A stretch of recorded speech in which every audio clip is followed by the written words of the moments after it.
Assalamualaikum warahmatullahi wabarakatuh. Alhamdulillah pada kesempatan yang berbahagia kali ini, kelompok kami yang beranggotakan Gina Rahmasari dengan NPM 120820200014 dan saya sendiri Rizky Kiandini dengan NPM 120820200033 akan mempresentasikan mengenai tugas besar Big Data Sentiment Analysis dengan mengangkat tokoh Jenderal TNI Purnawirawan Gatot Nurmantio.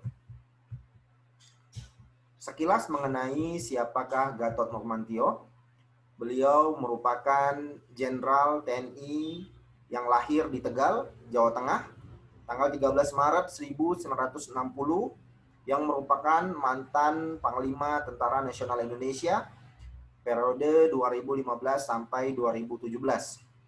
Memiliki istri yang bernama Eni Trimurti. Karir beliau semenjak lulus dari Akademi Militer tahun 1982 pernah menjabat sebagai Panglima Komando Daerah Militer 5 Brawijaya pada tahun 2010 sampai 21 Oktober 2011. Kemudian pada tanggal 21 Oktober 2011 sampai 5 Juni 2013 beliau menjabat sebagai Komandan Komando Pendidikan dan Pelatihan TNI Angkatan Darat. Pada tanggal 5 Juni 2013 sampai 5 September 2014, beliau menjabat sebagai Panglima Komando Cadangan Strategis Angkatan Darat ke-35. Pada tanggal 25 Juli 2014 sampai 15 Juli 2015, beliau menjabat sebagai Kepala Staf TNI Angkatan Darat ke-30. Jabatan terakhir beliau sebagai Panglima TNI ke-19 dijabat pada tanggal 8 Juli 2015 sampai dengan 8 Desember 2017. Di bidang lainnya, beliau juga menjabat sebagai Ketua Umum PB4KI periode tahun 2014 sampai 2018. Saat ini, beliau menjadi presidium kami, Koalisi Aksi Menyelamatkan Indonesia, yang kami kutip dari sumber Wikipedia. Selanjutnya, ada beberapa kontroversi selama beliau menjabat sebagai Panglima TNI, yang pada saat itu beliau sedang berada di puncak karir militernya. Pada tanggal 6 Februari 2017, mengenai pemangkasan kewenangan Panglima TNI oleh Menteri Pertahanan, beliau mengatakan, begitu muncul Permenhan nomor 28 tahun 2015, kewenangan saya tidak ada. Harusnya ini ada, sekarang tidak ada. Kewajiban TNI membuat perencanaan jangka panjang, menengah, pendek. Pada tanggal 4 Mei 2017 mengenai aksi Bela Islam 212, beliau mengatakan sejak perjuangan merebut kemerdekaan yang mayoritas adalah umat Islam, kemudian mempertahankan kemerdekaan juga umat Islam, kemudian umat Islam akan merusak negara ini. Tidak mungkin. Buktinya aksi 411, 212 aman, damai, dan tertib. Pada tanggal 1 Juni 2017, mengenai RUU terorisme yang akan melibatkan TNI, beliau mengatakan RUU ada perumusannya. Saya adalah TNI, jadi hukum adalah panglimanya. Keterlibatan TNI, saya tidak mau berandai-andai. Hukumnya belum ada. Belum jelas kok. Tapi saya katakan alangkah bodohnya bangsa ini kalau masih menggunakan undang-undang yang ada sekarang. Kontroversi selanjutnya pada tanggal 18 September 2017 mengenai perintah pemutaran film G30 SPKI, beliau mengatakan, iya itu memang perintah saya. Anggota nonton film penumpasan pengkhianatan G30 SPKI, mau apa? Yang bisa melarang saya hanya pemerintah. Pada tanggal 22 September 2017, mengenai pembelian senjata oleh institusi di luar TNI, ada kelompok institusi yang akan membeli 5.000 pucuk senjata. Polisi pun tidak boleh memiliki senjata yang bisa menembak tank, bisa menembak pesawat, dan bisa menembak kapal. Saya serbu kalau ada. Gatot Nurmantio merupakan jenderal terbaik yang dimiliki Indonesia saat ini. Apa pendapat publik tentang Gatot Nurmantio?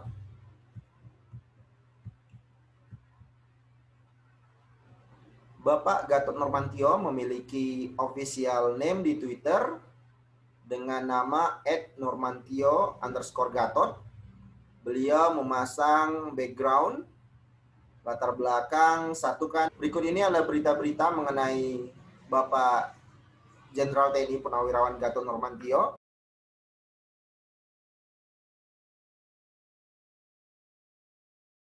Bahkan di Twitter, menurut Musa, @pakar kampanye, @pakar medsos 2024, @Anies Baswedan cocoknya sama siapa ya?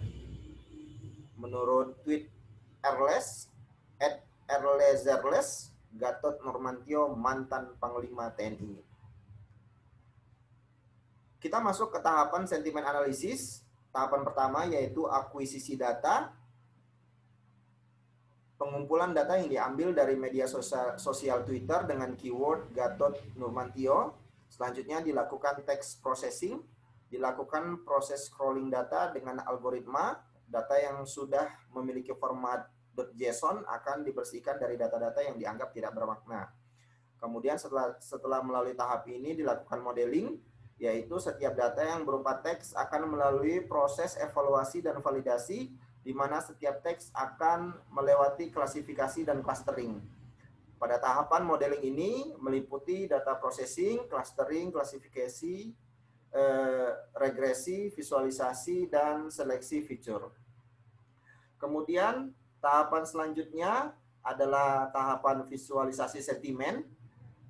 Di tahapan ini dilakukan analisis terhadap opini negatif, opini positif, dan opini netral. Dari tahapan-tahapan yang saya jelaskan sebelumnya, maka tujuannya yaitu untuk mengetahui sentimen analisis mengenai Gatot Nurmantio di platform Twitter pada tanggal 28 April 2021 sampai dengan 15 Juni 2021, sehingga hasil crawling datanya terdapat 3.000 tweet mengenai Gatot Nurmantio.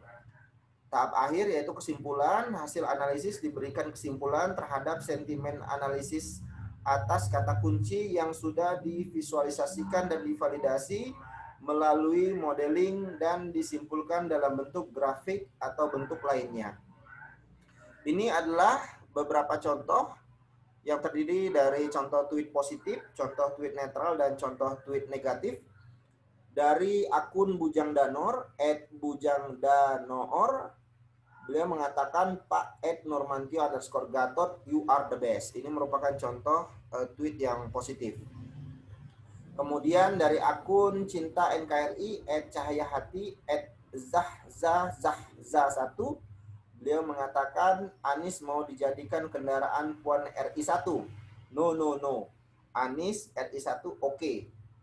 Anies Gatot Nurmantio, Anies RR, Anies AHY. Ini contoh tweet yang netral, tidak mendiskreditkan, juga tidak memenangkan salah satu tokoh. Kemudian contoh tweet negatif dari CH Robin Simanulang @CHRS Simanulang, Rizal Ramli dan Gatot Nurmantio sangat pantas jadi capres. Tapi siapa atau partai mana yang mau mencalonkan orang yang elektabilitasnya sangat rendah? Jadinya itu hanya mimpi di siang bolong aja. Ini adalah contoh tweet yang negatif, mendiskreditkan tokoh tersebut. Kemudian frekuensi kata yang paling sering muncul yaitu kata Gatot dengan frekuensi tweet 1647, frekuensi katanya 1649, Nurmantio frekuensi tweet 1536, frekuensi katanya sama.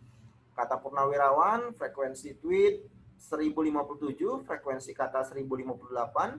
Jenderal dengan kata kunci Jen, JEND, memiliki frekuensi tweet 514 dengan frekuensi kata 527. Kemudian kata jenderal ditulis lengkap, jenderal, frekuensi tweet 452, frekuensi kata 459. Nurmantio _Gatot, frekuensi tweet 358, frekuensi kata sama. Kata mantan, frekuensi tweet 225, frekuensi kata 226. Kata panglima, frekuensi tweet 176, frekuensi kata 177. Frekuensi target, kata kunci target, frekuensi tweet 169, frekuensi katanya sama 169. Baik, terima kasih atas kesempatannya. Presentasi selanjutnya akan disampaikan oleh rekan kami, Gina Rahmasari. Kepada rekan Gina, kami persilakan.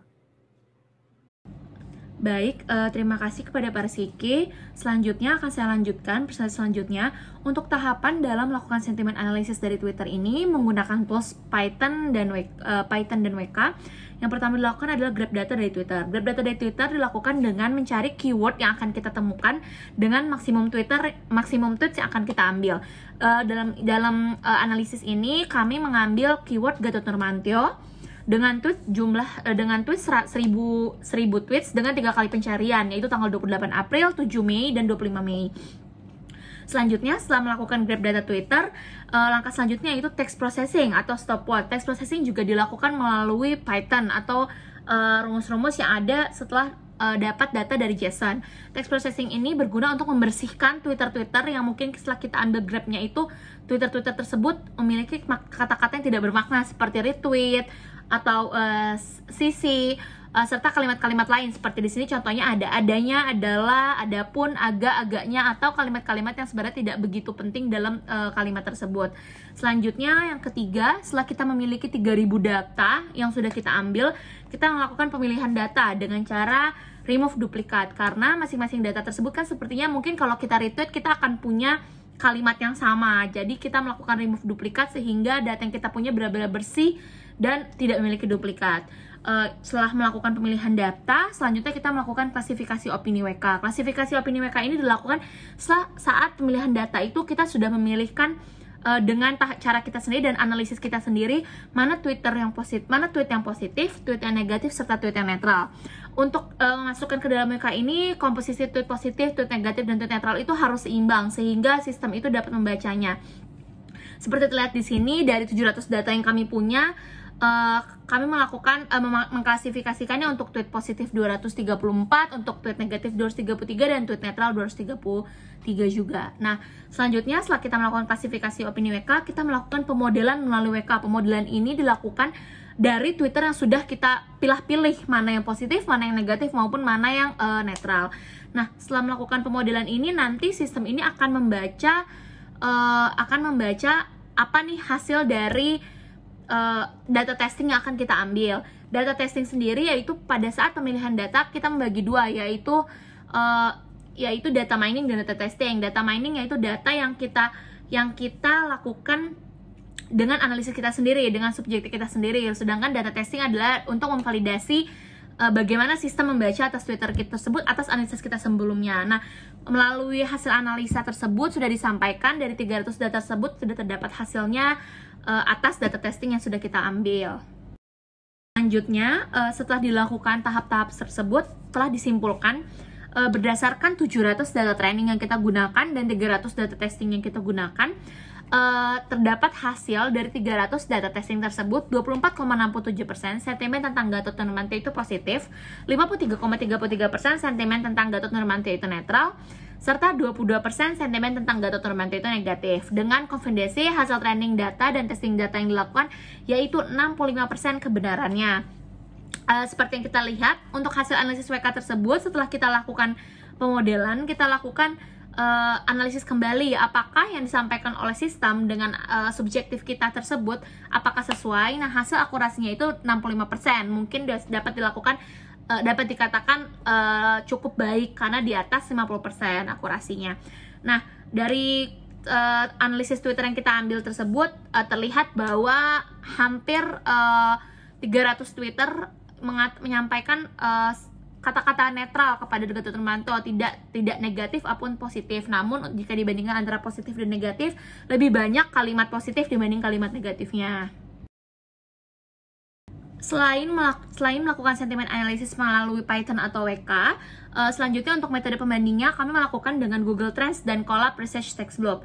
Untuk Google Trends sendiri yaitu termasuk layanan Google yang punya banyak fungsi, menampilkan topik yang sedang banyak dibahas, mencari keyword yang sering dipakai, serta membandingkan performa antar keyword. Umumnya dapat dilakukan 12 bulan ataupun mulai dari 12 bulan sampai waktu yang kita inginkan. Untuk Colab Research Text Blob sendiri, salah satu tools pemrosesan di bidang Natural Language Processing atau NLP, sehingga kita dapat melakukan berbagai proses terhadap data teks, mulai dari yang sederhana sampai tokenisasi atau pemotongan kata, sampai analisa sentimen sendiri dapat dilakukan melalui text blob. Analisis yang kita dapat dari Google Trends ini terlihat untuk keyword yang sama, yaitu Gatot Nurmantio, terlihat bahwa minat seiring waktunya itu paling tinggi pada bulan Oktober 2020. Untuk minat seiring wilayahnya itu paling tinggi, yaitu di Kalimantan Utara. Dan untuk topik terkaitnya itu adalah Gatot Nurmantio tentara. Jadi orang banyak membahas tentang Gatot Nurmantio dengan profesi tentara. Untuk metodenya sendiri, yang pertama adalah kata kunci dilakukan pencarian pada Google Trends. Hanya cukup mengetik kata Gatot Nurmantio pada Google Trends. Selanjutnya, saat itu Google Trends akan menampilkan minat seiring waktu, minat berdasarkan wilayah, serta topik terkait. Hasil akan ditunjukkan berdasar waktu 12 bulan terakhir atau dapat dimodifikasi. Hasil ditunjukkan dengan grafik dan angka seperti di layar begini. Untuk text blob sendiri dilakukan dengan cara saya sampaikan. Yang pertama adalah mencari keyword dengan coding istilahnya atau model-model yang sama seperti import witty, import ref from text blob dan sebagainya. Lalu selanjutnya membersihkan Twitter atau tweet processing dilakukan dengan media yang sama ya, yaitu text blob tersebut atau collab research. Membersihkan Twitter dengan tweet processing, lalu selanjutnya melihat jumlah sentimen. Jadi kita dapat langsung melakukan print hasil sentimen sehingga kata kunci dilakukan pencarian dengan model pada collaborator online text blob. Lalu kata kunci tersebut disesuaikan apakah bahasa Indonesia atau bahasa Inggris sehingga terlihat hasilnya seperti ada yang di layar, ada hasil tweet netral, hasil tweet positif serta hasil jumlah tweetnya. Terlihat bahwa dari 100 data yang terambil, jumlah tweet positif itu 53 dan jumlah tweet netral itu 47. Jadi 57% tweet di Twitter tentang Gatot Nurmantio itu positif dan 47%-nya itu tweet netral. Lalu setelah kami melakukan analisis pengambilan data melalui 3 metode, kami sudah dapat merasakan kelebihan dan kekurangannya yang dapat kami sampaikan menurut analisis kami sendiri. Yang pertama adalah untuk WK atau Python. Untuk kelebihannya sendiri, data bisa diambil tanpa jumlah terbatas dan data bisa divalidasi dan dipastikan. Data disimpulkan berdasar analisis kami sebagai peneliti. Untuk kekurangannya sendiri, data diambil secara manual, data dibersihkan secara manual, dan data dianalisis secara manual, sehingga hasil yang dihasilkan oleh WK atau Python ini terlihat lebih subjektif tergantung penulisnya masing-masing. Yang kedua, untuk Google Trends, kelebihannya sendiri data diambil secara cepat, data disajikan secara grafis atau terlihat visual. Untuk kekurangan sendiri, data tidak spesifik serta data tidak dapat divalidasi karena seperti yang kita lihat tadi, hasil dari Google Trends hanya menunjukkan grafik tanpa ada keterangan ataupun detail dari grafik yang disampaikan. Yang terakhir adalah text blob. Untuk kelebihannya sendiri, data diambil secara cepat, data disajikan secara bersih dengan waktu yang sangat cepat, serta data menampilkan jumlah sentimen secara cepat, baik jumlah sentimen maupun tweet-tweet sentimen yang seperti kita butuhkan. Nah, namun kekurangannya sendiri, data hanya gratis sebanyak 100 Twitter, data tidak bisa divalidasi, data hanya bersifat subjektif tergantung bagaimana sistem tersebut membaca. Jadi kalau misalnya WK sendiri, kita sebagai peneliti, kita bisa membuktikan bahwa Twitter ini negatif atau Twitter ini positif berdasarkan analisis kita. Namun untuk Google Trends dan text blob sendiri, itu berdasarkan analisis dari sistem tersebut, seperti itu. Dari sentimen analisis yang kami ambil dari kata Gatot Nurmantio, berdasarkan hasil analisis data tentang Gatot Nurmantio pada Twitter pada 28 April 2021 sampai dengan 15 Juni 2021 dengan 4 pengambilan data, 3 pengambilan data utama dan 1 pengambilan data utama, diketahui bahwa saat ini masyarakat aktif dalam mengutarakan opini terhadap isu tentang Gatot Nurmantio. Hasil analisis sentimen mengenai Gatot Nurmantio terdapat 3.000 data yang terekam dan 1.000 tweet yang tersaring dengan hasil 30,80% atau 308 tweet bermakna positif, 39,30% tweet atau 393 tweet bermakna netral, dan 29,90% atau 299 tweet bermakna negatif. Nah, dari 1.000 data yang tersaring, dilakukan penyaringan atas 300 data untuk dilakukan validasi menggunakan tools yaitu WK. Dengan hasil yang dapat kami sampaikan yaitu 24,67% atau 74 tweet bermakna positif, 160 tweet atau 53,33% bermakna netral, dan 22% atau 66 tweet bermakna negatif. Dengan konfidensi hasil training data dan testing data yang dilakukan yaitu 65% kebenarannya. Sekian presentasi dari kelompok kami, kurang lebihnya saya mohon maaf. Wassalamualaikum warahmatullahi wabarakatuh.